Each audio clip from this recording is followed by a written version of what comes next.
Welcome to Scriptural Focus. I'm Jack Wilkie. Grab your Bible, let's dig in.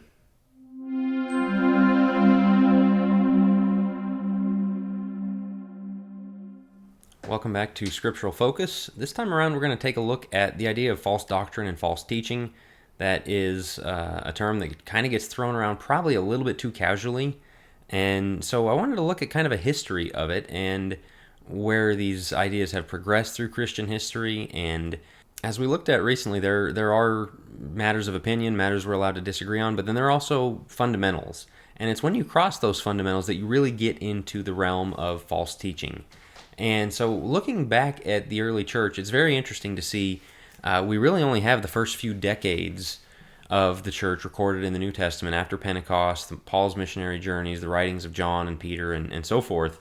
But you already see certain heresies rising to light. Of course, the most obvious one, the one that you would suspect, well, really two of them that cropped up instantaneously, were blending of the Jewish religion and the Christian religion.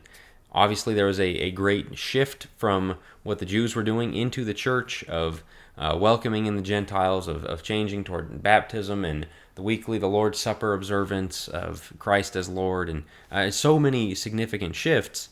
And one of the first things that you were going to see, and that they deal with in the book of Acts, they deal with, Paul especially in the book of Galatians, is this idea of, as Gentiles convert into this religion that has grown out of the Jewish lineage, it's the faith of Abraham, Isaac, and Jacob, through David and David's son, Jesus, and all of those things, as the Gentiles are brought in, do they have to become Jews? Do they have to undergo circumcision? Do they have to observe the festivals? Do they have to do any of those things that the Jews were already doing? And so there is that question that comes up, and in the book of Acts, they determine no, Gentiles don't have to become Jews. Gentile men don't have to undergo the circumcision and any of these other rituals that went along with the Jewish religion.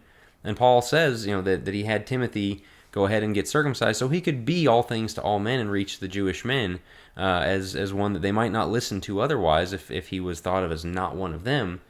But it wasn't required for his faith.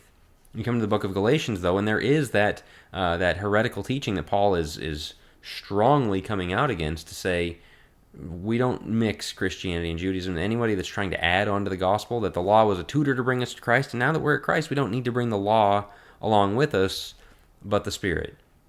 And so you had that heresy early on of Judaizing, blending the Jewish rituals and Christianity. You have later on in the book of Hebrews especially, the idea of really going back and well, it's still okay to be a Jew. Jews and Christians, they're both equally God's children, and so we can keep those things running side by side.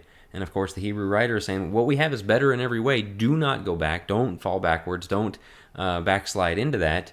But you can see, I believe this is the great apostasy that Paul refers to in some of his writings, was as the Jews weren't being persecuted, but the Christians were, there's a great temptation to backslide and say, I'm just going to go back under this religion with God, where I'm not being persecuted. And so, of course, there's plenty of New Testament against, no, you can't go back, you can't have both. And from that we understand that today, Jews are not God's people, they're not saved, they are not inside this covenant relationship with Him unless they accept Christ. And then finally, of course, Gnosticism. John writes against this in 1 John, and that just comes from the Greek word for gnosis, which is knowledge. And it was these teachers going around claiming they had a special knowledge, that there was a kind of a secret knowledge above the average person's Christianity that you had to have to kind of be in the club, and a very exclusive thing. But also, as Gnosticism grew and developed and matured, it very much developed a disdain for the physical. The spiritual is good, the physical is bad, and so you need to emphasize the spiritual, but whatever happens in the physical doesn't matter because it's going to die off. We're going to shed that, and it's okay. Your sin, whatever you put on your body, that's not part of it. It's just about your spirit. It's about this inner side, it's an inner part of you and the knowledge that it has. Of course, that is very much blatantly an error, that there is no division between body and spirit, but you see that brought into Christianity today, is this idea of the Gnosticism of the body is of little use. It's all gonna burn. We're gonna get rid of this physical world, and none of it matters anyway. But that's just not true, and that was again a very serious first century error. But as we went from there, the first few centuries of the church, their biggest heresies that they confronted, that councils got together for, that were written on by early church leaders had to do with the nature of God.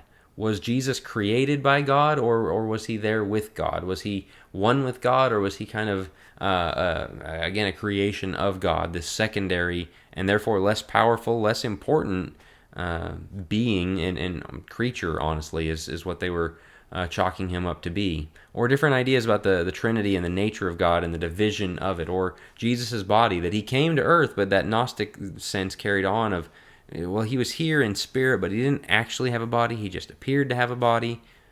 And the early church went to war within itself to say, we're going to stand firm on Jesus really was a human while being fully God. He is equal with the Father. The Spirit emanates from them. They're 3 in 1, 1 in 3. All of the understanding of the Trinity we get from that. You also had the false doctrine of Marcionism, which was to take the idea, and again, these things all persist. Do you think all the doctrines we come up against today are new? Why I'm doing this video, why I wanted to talk about this, is because these things all manifest themselves. Marcionism was the idea that the Old Testament God and Jesus and the New Testament God he represents were two separate beings, even.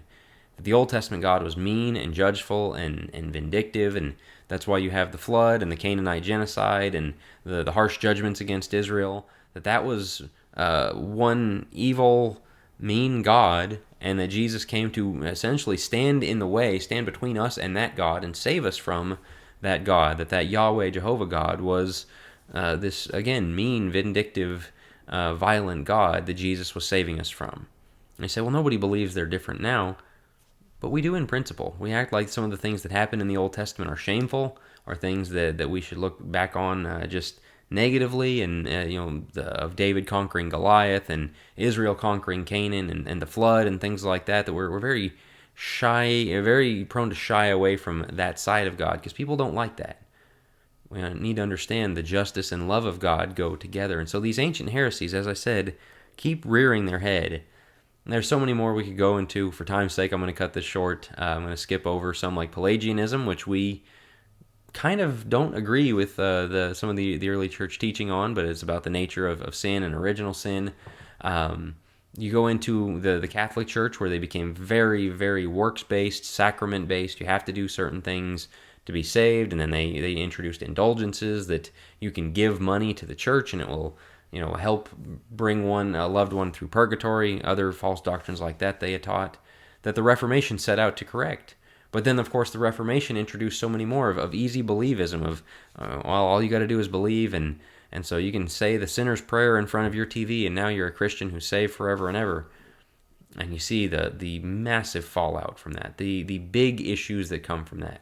And again, we could just keep listing major false doctrines, but I wanted to do that progression of them to get at a certain point here.